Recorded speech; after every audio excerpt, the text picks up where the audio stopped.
我们呢建议冬天呢还是以温热性的食物为主，比如说牛羊肉啊、炖汤啊、炒菜啊、炖肉啊，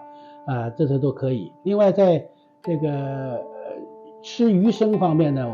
我们也要多放葱姜蒜，给它 balance 一下子阴阳，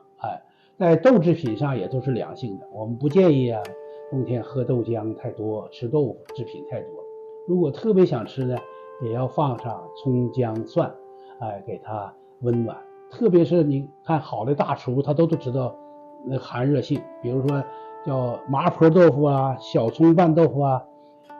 蟹子大凉，但是你看我们这个厨师都会做，叫姜葱炒蟹呀，都是把它的寒热性给它这个综合一下。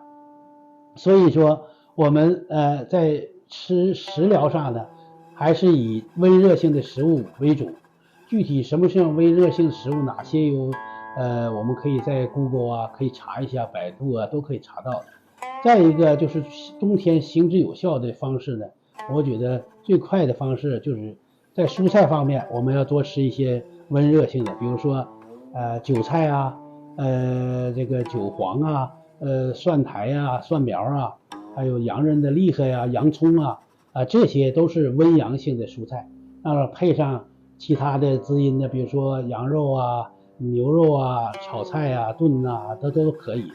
再一个方式呢，最简单的煲汤，我觉得冬天有一个也可以。